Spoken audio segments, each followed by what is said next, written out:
Understand this truth deeply. Every day you encounter is not merely a sequence of hours, but a spiritual territory assigned to your stewardship. Days are not passive. They are impressionable, responsive, and subject to authority. Whether a day works for you or against you is largely determined by who takes charge of it first. Time itself responds to spiritual governance, and when a believer fails to exercise authority over a day, that day does not remain neutral. It becomes vulnerable to negative influence. A territory without leadership will always invite invasion. In the same way, a day that is not spiritually legislated becomes open to confusion, pressure, delays, and unnecessary conflict. This is why many people experience repeated patterns of frustration without understanding the cause. It is not always that the enemy is powerful. It is often that the day was never defined. When no spiritual boundaries are established, anything is permitted to occur. Authority must be asserted deliberately, not assumed. Words are the legal instruments of dominion. From the beginning, creation itself was framed by spoken instruction, proving that speech is not merely a form of communication, but a system of command. In the realm of the spirit, silence is not humility, silence is absence. When nothing is declared, anything can manifest. This is why intentional utterance is not optional for those who desire consistent victory. To speak into a day is to issue laws that regulate what is allowed to enter and what must remain outside. When you wake up each morning, you are stepping into a space that is already listening. Your emotions are listening. Your body is listening. Your environment is listening. The unseen realm is listening. What you say first carries weight because it establishes precedence. The first voice often sets the tone, defines expectations, and opens pathways. If fear speaks first, anxiety gains permission. If faith speaks first, peace is enforced. This is not poetic language, it is spiritual law. To legislate over a day does not mean denying challenges or pretending difficulty does not exist. It means you refuse to allow circumstances to be the highest authority. Faith does not wait for permission from conditions, it takes responsibility for alignment. When you speak order, you are not describing your surroundings. You are commanding them. When you speak favor, you are not hoping, you are authorizing assistance. This is how spiritual men and women move through time with consistency. Many people pray reactively, only after trouble has already manifested. However, wisdom teaches preemptive alignment. When a day is already spoken into, many battles never arise because they were never granted access. Prevention in the spirit is more powerful than deliverance after damage. A regulated day is a preserved day. A governed atmosphere resists chaos naturally, without struggle. It is important to understand that speaking into a day is not about volume or emotion. It is about understanding. Authority flows from revelation, not noise. Even a quiet declaration backed by conviction carries more weight than loud words spoken without clarity. The spirit realm responds to certainty. When you speak knowing who you are and what has been entrusted to you, creation responds accordingly. Every day carries assignments, opportunities, and tests. If you do not define how you will engage them, they will attempt to define you. This is why spiritual people are intentional before they are active. They align before they move. They speak before they step out. They refuse to let chance dictate outcomes. Their confidence does not come from perfect conditions, but from established authority. When you consistently legislate over your days, patterns change. Confusion gives way to clarity. Delay gives way to efficiency. Resistance weakens because it encounters order. Over time, your days begin to cooperate with purpose rather than fight it. This is the reward of understanding that every day is a territory. and every territory responds to the one who takes responsibility to govern it. Silence is never empty in the realm of the spirit. What appears to be quiet on the surface is often interpreted as permission in the unseen. Authority in spiritual matters is not enforced by mere presence, but by expression. When a believer remains silent where authority is required, that silence is not neutrality, it is abdication. The enemy thrives not only on rebellion, but on neglect, on moments where responsibility is ignored and dominion is left unclaimed. Permission in the spirit is not always granted consciously. Many times it is given by default. When boundaries are not declared, access is assumed. When laws are not spoken, alternatives are introduced. This is why Scripture consistently emphasizes speaking, declaring, commanding, and confessing.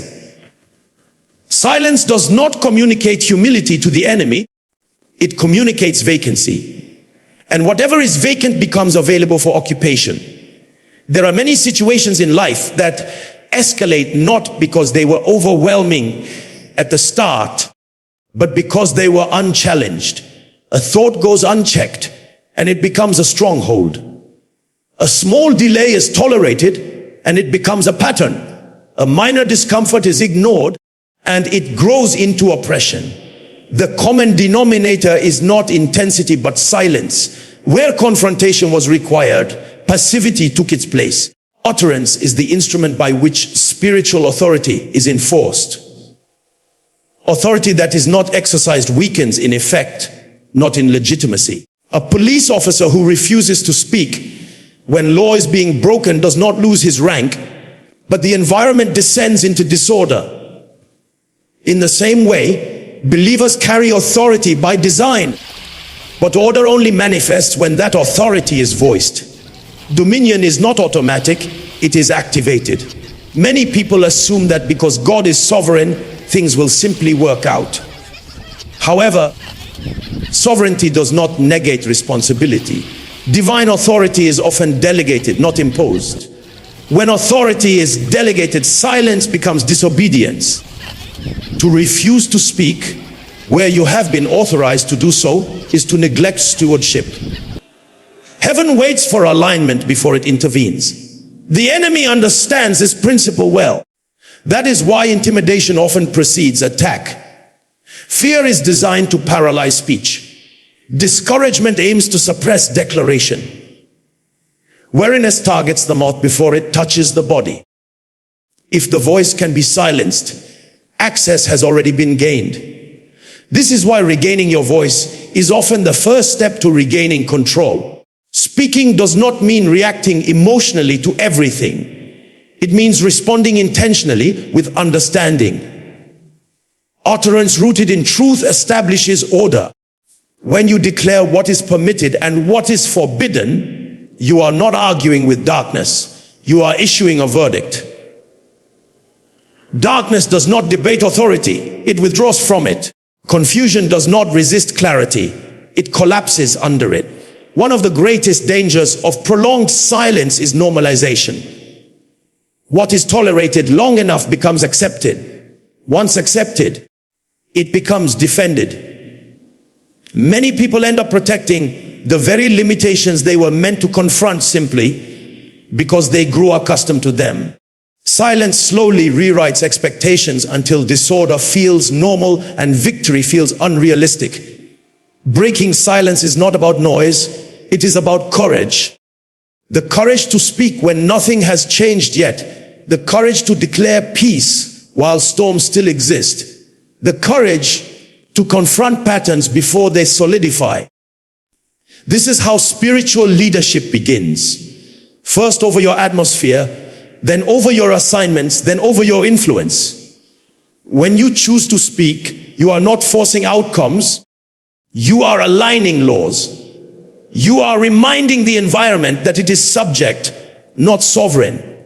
You are declaring that circumstances do not have the final word. Each time you speak with understanding, you reclaim ground that silence had surrendered. In the long run, lives are shaped not only by the battles fought, but by the voices raised at the right time. Silence gives permission, but utterance establishes dominion. And when dominion is enforced consistently, the enemy loses both access and influence, not because he was overpowered, but because he was never allowed to stay. Words are not emotional reactions. They are spiritual instruments designed to bring alignment. Many people speak frequently yet legislate nothing because their words are disconnected from understanding. In the realm of the spirit, utterance is only effective when it is intentional. Random speech may release sound, but aligned speech releases authority. This is why words must be treated as tools, not outlets for frustration, fear, or excitement. Alignment means bringing yourself, your environment, and your assignments into agreement with divine order. Words are the bridge through which this agreement is enforced. When spoken correctly, they do not merely express desire, they establish structure. They mark boundaries. They create permissions and restrictions. This is why careless speech often produces disorder, while deliberate declaration produces stability.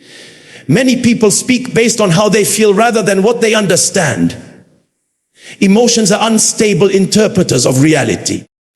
If words are governed by feelings, they will contradict purpose. Today confidence speaks, tomorrow fear speaks.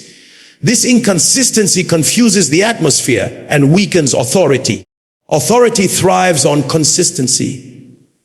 When words are aligned with truth rather than emotion, they carry weight regardless of circumstances. Spiritual speech is not about exaggeration or denial. It is about accuracy from a higher perspective. To declare strength in weakness is not pretense, it is alignment with source. To declare provision in lack is not ignorance, it is orientation. Alignment does not ignore facts, it refuses to enthrone them.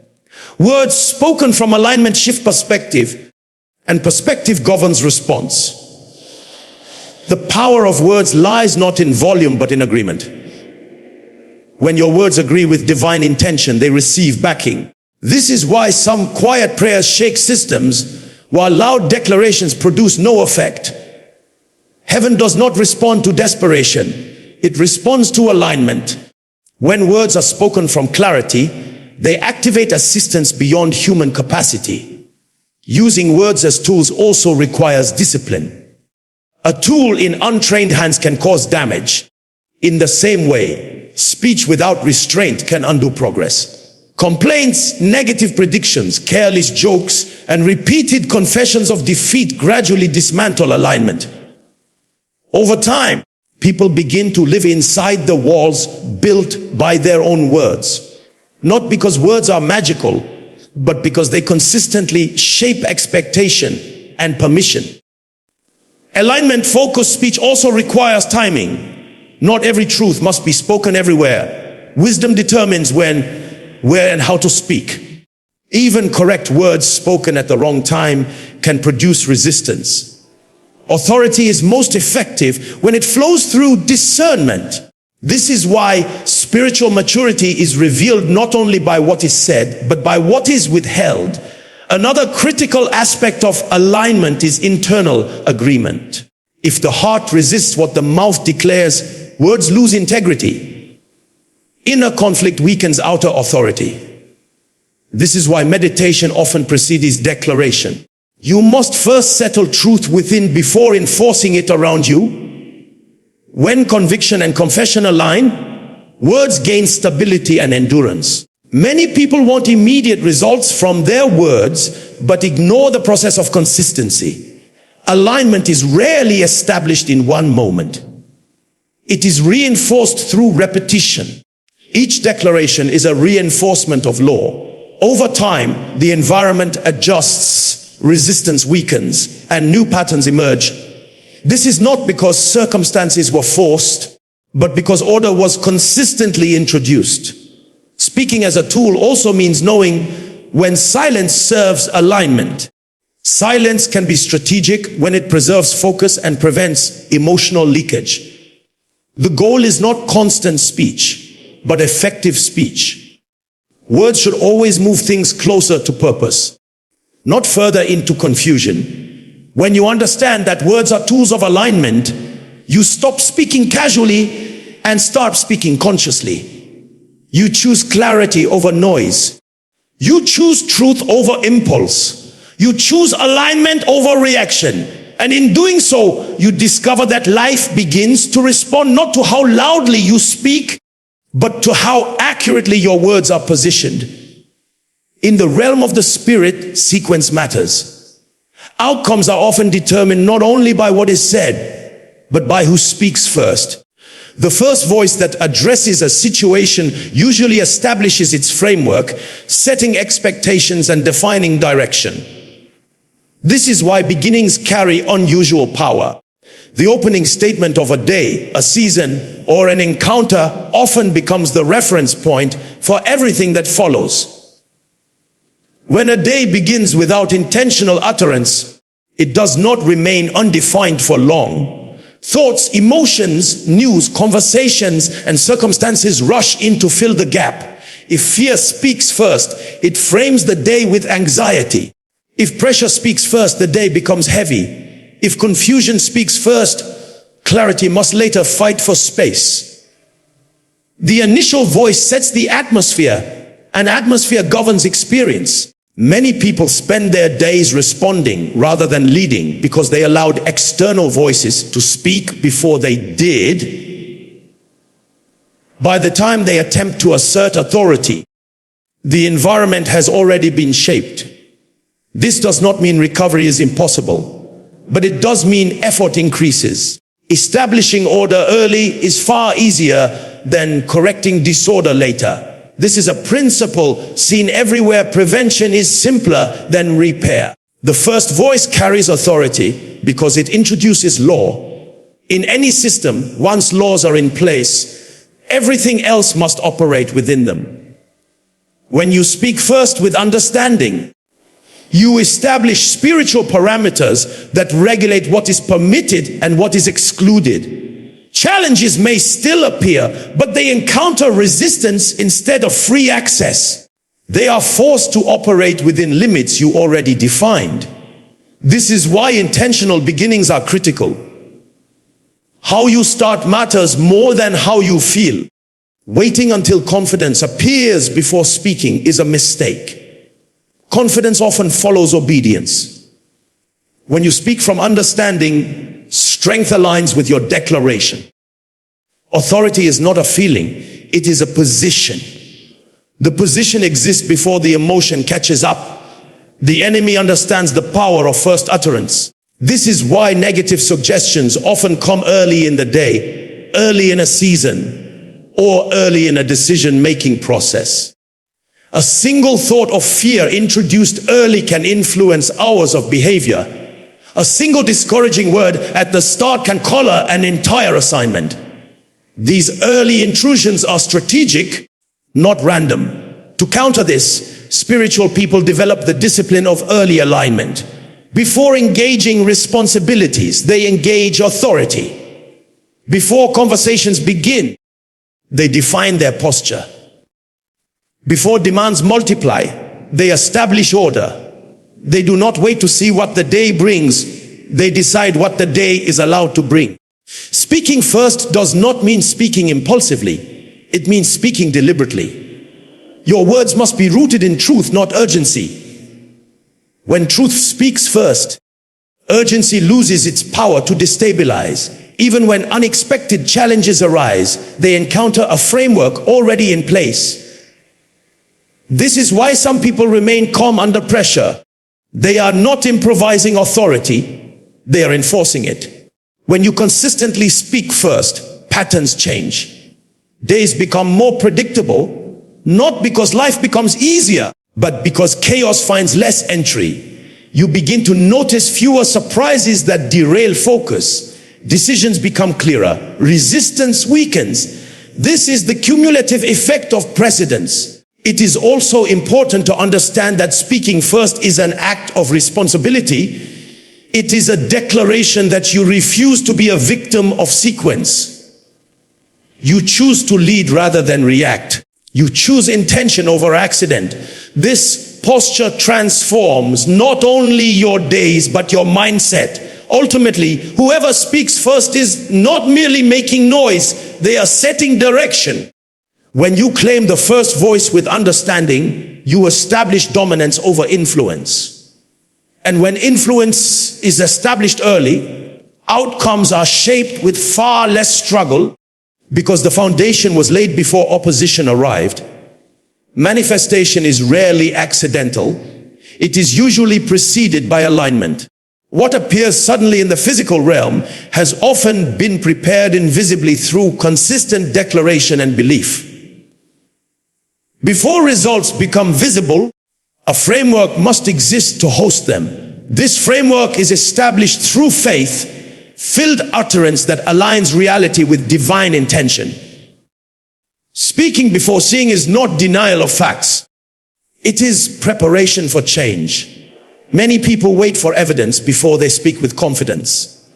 However, faith operates in reverse order. Faith introduces truth before proof appears. It does not ignore the present condition. It refuses to be limited by it. When you declare what is intended rather than what is obvious, you are not lying. You are positioning. Manifestation requires a landing place, and words create that space. The unseen realm responds to agreement, not observation. When words consistently affirm what aligns with purpose, they invite cooperation from forces beyond the natural. This is why manifestation often follows sustained declaration rather than isolated moments of enthusiasm. One statement may inspire, but repeated alignment establishes permanence. Faith is not expressed once, it is enforced over time. Speaking before manifestation also trains the inner man. The greatest resistance to change is often internal doubt. Fear and past experiences form barriers that delay results. When you speak truth consistently, you challenge these internal structures. Over time, belief adjusts. Expectation shifts. When the heart aligns with the declaration, manifestation accelerates. What was once difficult becomes natural. It is important to understand that manifestation is not forced by words, it is attracted by consistency. When speech aligns with conviction, it creates an environment where results are welcome. Inconsistency repels outcomes because it introduces confusion. One day declaring victory, the next day declaring defeat destabilizes the atmosphere. Stability is a requirement for manifestation. Faith-filled speech also sharpens discernment. When you consistently declare purpose, you become sensitive to opportunities that align with it. Many manifestations are missed not because they did not appear, but because the observer was not positioned to recognize them. Declaration tunes perception. You begin to see what supports what you have been speaking. There is also a timing dimension to manifestation. Words spoken in faith are not always fulfilled immediately. Delay does not indicate failure. It often indicates process. Seeds require time. Roots develop before fruit appears. During this period, continued declaration protects what is growing unseen. Silence during process can interrupt momentum. Persistence preserves trajectory. Some people abandon their declarations too early, assuming nothing is happening because nothing is visible. In reality, the most critical work often happens before visibility. This is why patience is essential. Faith is not proven by speed, but by endurance. The ability to keep speaking when nothing seems to change is evidence of maturity. Manifestation also requires alignment between words and actions. Declarations that are contradicted by behavior lose credibility. While words establish direction, actions confirm commitment. When both align, results gain legitimacy. The environment responds more readily to integrated faith than to verbal optimism alone. Another important aspect is guarding speech after declaration. What you say casually can dismantle what you declared intentionally. Doubtful conversations, negative predictions, and constant complaints erode the structure faith is building. Discipline is required to protect emerging outcomes. Manifestation is not only about speaking right, it is also about refusing to speak wrong. Ultimately, speaking before seeing is an act of trust. It declares confidence in a higher order beyond immediate evidence. It acknowledges that reality is not final until alignment is complete. When faith consistently speaks ahead of manifestation, it invites the future into the present. And when the future arrives, it does not feel foreign, it feels familiar because it has already been spoken into existence. Faith is not a reaction to evidence, it is a response to understanding. Waiting for visible proof before speaking is the posture of observation, not belief.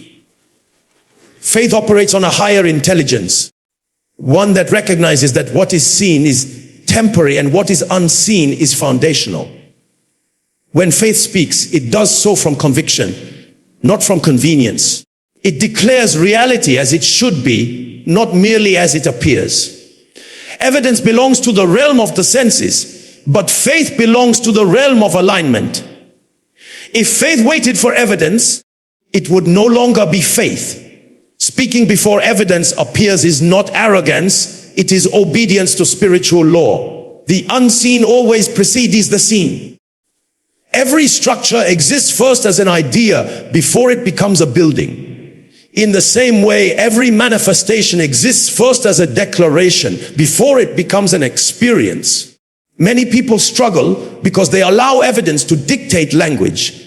When situations are difficult, their speech becomes heavy. When results delay, their words retreat. This cycle reinforces limitation. Faith breaks this pattern by speaking consistently, regardless of appearance. It refuses to adjust truth based on temporary conditions. This consistency is what eventually alters outcomes. Speaking before evidence is also a form of warfare. It challenges the authority of appearances. Circumstances often attempt to intimidate through visibility, making themselves appear final. Faith responds by asserting a higher verdict. It is not arguing with facts, it is declaring jurisdiction. The question is never whether facts exist, but whether they are supreme. It takes courage to speak without evidence. Silence feels safer. Silence avoids disappointment. Silence protects ego. But silence also preserves limitation. Faith chooses risk over comfort. It understands that progress requires expression. Many breakthroughs are delayed not by opposition, but by hesitation. The moment faith finds a voice, movement begins. This principle also exposes the difference between hope and faith. Hope waits, faith speaks. Hope desires, faith declares. Hope is passive, faith is active. While hope looks toward the future, faith brings the future into the present through utterance. This is why faith is described as substance. It gives form to expectation. Another dimension of speaking before evidence is endurance. Faith does not speak once and retreat. It maintains confession even when time stretches. This persistence is not stubbornness. It is stability. Stability communicates seriousness to the environment. When conditions see that faith will not withdraw, resistance weakens. Pressure often tests consistency before releasing progress. Faith-filled speech also protects the mind. When you speak truth consistently, you anchor your thoughts. This prevents the imagination from drifting toward fear. Words guide thought. Thought guides emotion. Emotion influences behavior. By speaking intentionally, faith governs the entire internal system. This internal order is often the precursor to external change. It is important to note that faith does not speak carelessly. It speaks accurately. Faith is rooted in revelation, not fantasy. It does not exaggerate or deny process. It declares outcome while honoring growth. This balance keeps faith grounded and effective. Misaligned declarations collapse because they lack foundation. Many people want faith results without faith's discipline. They want visible change without verbal consistency. But faith demands participation. It requires you to agree with purpose before it becomes comfortable. Speaking before evidence is an act of agreement. It says, I align with what is promised, not what is temporary. Ultimately, faith that waits for evidence is no longer leading, it is following. Faith that speaks ahead establishes direction. It becomes a guide rather than a mirror. And when faith leads, evidence eventually follows. Not because it was forced, but because it had no choice but to align with a higher order that was already established through unwavering declaration. Many struggles that consume time, energy, and emotion were never meant to be fought at full strength. They were meant to be prevented. There is a dimension of wisdom that understands that confrontation is more effective before a thing matures. In spiritual life, timing is as important as power. What is addressed early often requires little effort, but what is ignored grows teeth and demands greater force later. Problems rarely announce themselves as crises. They begin as impressions, thoughts, small inconsistencies, subtle discomforts, or repeated patterns. Because they seem manageable, they are often tolerated. Tolerance slowly turns into familiarity, and familiarity dulls discernment. By the time action is finally taken, the issue has gained structure and resistance. Early alignment disrupts this progression. Spiritual alignment at the beginning of a day, season, or decision establishes order before disorder has the opportunity to organize itself. When authority is exercised early, many potential battles lose access altogether. This is not avoidance, it is intelligence. Warfare is costly. Wisdom prefers governance over recovery. The goal is not to prove strength, but to preserve peace. Many people spend their lives reacting to problems instead of regulating environments. Reaction consumes more energy than regulation. When you respond late, you fight under pressure. When you align early, you operate from rest. This is why consistent early alignment produces stability. It creates an atmosphere that naturally resists chaos without constant intervention. One of the reasons early alignment is neglected is impatience with unseen work. People value visible action more than invisible preparation. However, the unseen determines the seen. Prayer, declaration, and intentional alignment may not produce immediate drama, but they quietly establish boundaries. These boundaries later explain why certain troubles never appeared. Early alignment also sharpens sensitivity. When you consistently align early, you become more aware of subtle shifts. You notice when something is out of order quickly, and you address it while it is still small. This reduces emotional fatigue and prevents burnout. Constant crisis management drains clarity, but early regulation preserves focus. Another benefit of early alignment is authority preservation. When you repeatedly fight battles that could have been prevented, authority becomes reactive. Over time, confidence erodes. You begin to expect resistance everywhere. But when alignment is early, authority remains proactive. You move with confidence, not suspicion. Your posture remains calm because you are not always in recovery mode. Early alignment also protects relationships. Many conflicts escalate because initial misunderstandings were ignored. A word spoken early could have clarified intention. Silence allowed assumption. Assumption invited offense. Offense hardened into division. This pattern is not limited to relationships. It applies to work, health, and purpose. Early intervention saves later repair. It is important to understand that early alignment is not fear-driven. It is not hypervigilance or anxiety. It is intentionality. It does not mean expecting trouble. It means refusing disorder. There is a difference. Fear reacts to possibility. Wisdom responds to responsibility. Early alignment is the language of responsibility. Consistency is key. Early alignment is not effective as a one-time practice. It must become a lifestyle. Each day, each assignment, each transition is an opportunity to establish order. Over time, this habit produces a noticeable difference. Life becomes less chaotic, not because challenges disappear, but because they lose momentum.